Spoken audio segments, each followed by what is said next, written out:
మీరు నచ్చిన మెచ్చిన డ్రెస్ మీ ముంగిటకే వెంటనే ఆన్లైన్ లో కొలతలిచ్చేయండి. అదెలాగో తెలుసుకోవాలని ఉందా? పూర్తి వివరాలకు చదవండి సాక్షి దినపత్రిక.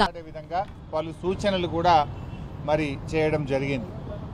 ముఖ్యంగా తెలంగాణ కొత్త రాష్ట్రం ఏర్పడ్డ తర్వాత బీఆర్ఎస్ పార్టీ వ్యవస్థాపక అధ్యక్షులు కె చంద్రశేఖరరావు గారి నాయకత్వంలో ఈ రాష్ట్రాన్ని ముందుకు తీసుకుపోయిన విధానాన్ని చెప్పాం.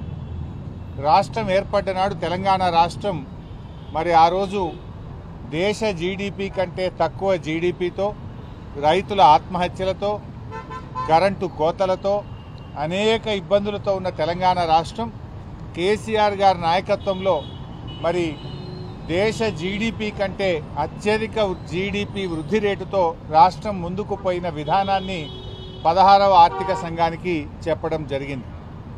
మరి అదేవిధంగా ముఖ్యంగా రాష్ట్రాలకు కేంద్రం ఇచ్చేటువంటి డెవల్యూషన్లో తీవ్రమైనటువంటి అన్యాయం జరుగుతున్న తీరు చెప్పాం. దేశంలో అధికారంలోకి వచ్చిన బీజేపీ ప్రభుత్వం డెవల్యూషన్ 41% పెంచామని చెప్పారే కానీ వాస్తవంగా రాష్ట్రాలకు 41% రావడం లేదు. రాష్ట్రాలకు కేవలం 31% మాత్రమే నిధులు వస్తూ ఉన్నాయి. చెప్పింది 41%, వస్తున్నది మాత్రం 31%. ఈ విషయాన్ని అర్థమయ్యేటట్టుగా జరుగుతున్న నష్టాన్ని 16వ ఆర్థిక సంఘానికి చెప్పాం. ఎందుకంటే కేంద్ర ప్రభుత్వము సర్ఛార్జులు, సెస్సుల రూపంలో కేంద్రానికి వచ్చే ఆదాయంలో 20% సర్ఛార్జులు, సెస్సుల రూపంలో సమకూర్చుకుంటున్నారు. ఈ సెస్సుల రూపంలో, సర్ఛార్జుల రూపంలో వచ్చిన డబ్బును డెవల్యూషన్లో రాష్ట్రాలకు ఇవ్వడం లేదు. అందువల్ల రాష్ట్రాలకు 41% రావాల్సిన చోట 31% మాత్రమే వస్తున్న తీరును, జరుగుతున్న అన్యాయాన్ని 16వ ఆర్థిక సంఘానికి స్పష్టంగా చెప్పాం.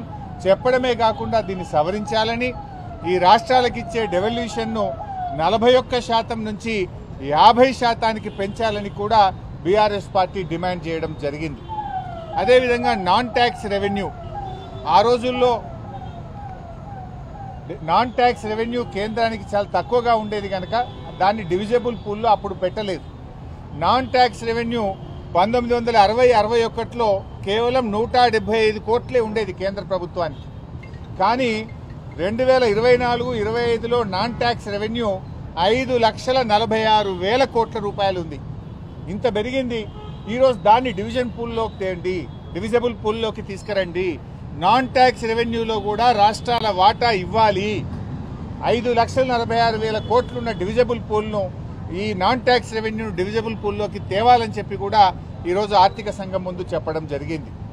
అదేవిధంగా బాగా పనిచేస్తున్న రాష్ట్రాలకు ఇలా శిక్ష వేస్తూ ఉన్నారు. ఇలా పర్ఫార్మింగ్ స్టేట్ తెలంగాణ దేశంలో అత్యధిక పర్ క్యాపిటల్ ఇన్కమ్ ఉన్న రాష్ట్రం.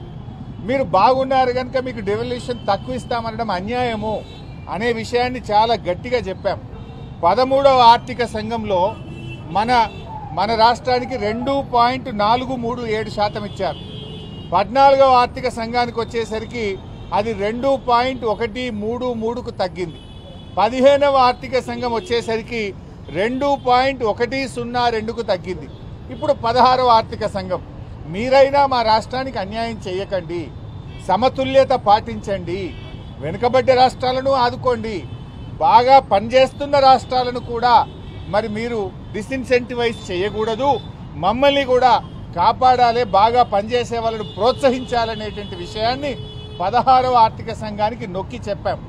13 నుంచి 14కు తగ్గింది, 14 నుంచి 15కు తగ్గింది, 15 నుంచి 16కు తగ్గద్దు దయచేసి అని చాలా గట్టిగా ఈ విషయం మీద బీఆర్ఎస్ పార్టీ తరఫున మేము నొక్కి చెప్పడం జరిగింది.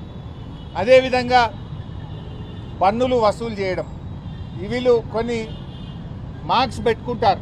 ఈ డెవల్యూషన్ రాష్ట్రాలకు ఇవ్వడానికి కొన్ని పారామీటర్స్ పెట్టుకున్నారు. పర్ క్యాపిటల్ ఇన్కమ్కి ఎంత పెట్టుకున్నారంటే 45% మార్కులు పర్ క్యాపిటల్ ఇన్కమ్కి పెట్టుకున్నారు. అంటే ఏ రాష్ట్రం అయితే హైయెస్ట్ పర్ క్యాపిటల్ ఇన్కమ్ ఉంటుందో వాళ్ళకు 0, లోయెస్ట్ పర్ క్యాపిటల్ ఇన్కమ్ ఉన్న వాళ్ళకు 45 పడతాయి. ఇది అన్యాయము. మరి మాది హైయెస్ట్ పర్ క్యాపిటల్ ఇన్కమ్ ఉంది తెలంగాణ, ఆ 45%ను 30%కు తగ్గించండి అని ఒకటి చెప్పాం.